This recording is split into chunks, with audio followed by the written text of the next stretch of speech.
Hello everyone, আমার উল্টাপাল্টা blog part 2 এ সবাইকে স্বাগতম। আজ ছিল কাউখালী শ্রীগুরু আশ্রমে হরিনাম সংকীর্তনের প্রথম দিন। আমরা বাসা থেকে বেরোই তখন প্রায় রাত্র 11:15 বাজে। আজ যেহেতু মাম্মাম সন্ধ্যার পরে রাত্র 9টা পর্যন্ত ঘুমিয়েছে, তাই তার মুড বেশ ফুরফুরে ছিল। তারপরে আমরা আশ্রমের মেইন গেটে পৌঁছে গেলাম। এখানে ঢুকতে বেশ কয়েকটা গেট পার হতে হয়। সেখানে এইটা হচ্ছে প্রথম গেট, তারপরে এই যে ডেকোরেশন করা দ্বিতীয় গেটটা, এরপরে দুই দিকে শুধু মেলার স্টল বসা। এটা হচ্ছে আশ্রমের মেইন গেট। এরপরে এই দিকে বড় মেলা, আর এই পাশেও মাঠে অনেক বড় মেলা। তারপরে আমরা বেশ ভিড় পেরিয়ে মন্দিরের ভেতরে প্রবেশ করলাম।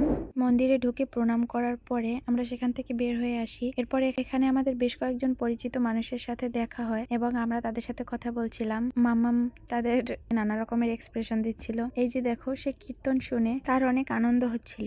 এখানে আশ্রম কর্তৃপক্ষ থেকে কিছু স্টল রয়েছে। এখানে অনেক জিনিসপত্র বিক্রি করা হয়।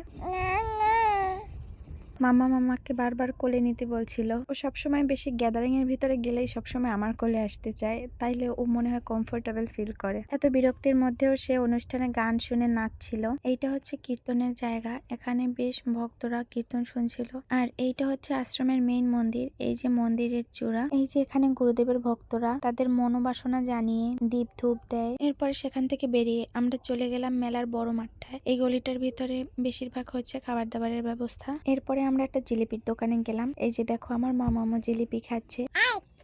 এটা অবশ্য মিষ্টি দেওয়ার আগে যেটা ডিপ ফ্রাই করে উঠিয়ে দেওয়া হয় সেইটা। এখানে নানা রকমের ঠাকুরের জিনিসপত্র পাওয়া যায়। সেই রকমের স্টল আছে অনেকগুলো। সেখানে এত সুন্দর সুন্দর ঠাকুরের পূজা উপকরণ এবং ঠাকুরের অনেক কিছু পাওয়া যায়। এরপরে আমরা গেলাম এক কাকার পাপড়ের দোকানে। সেখানে সে খুবই অল্প তেলে একদম ফ্রেশ তেল দিয়ে পাপড় ভাজছিল।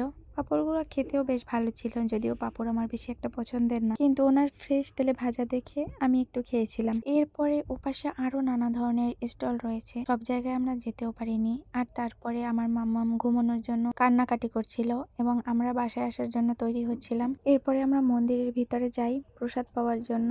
আর মাম্মাম আমার কোলেই ঘুমিয়ে পড়ছিল, সেই জন্য আর নতুন কোনো ভিডিও ক্লিপ নিতে পারি নাই। তারপরে প্রসাদ পেয়ে আমরা ওখান থেকে বাসায় চলে আসি। আজকের ভিডিও এই পর্যন্তই। এরকম আরো নতুন নতুন ভিডিও দেখতে আমার সাথেই থাকবেন। Bye bye.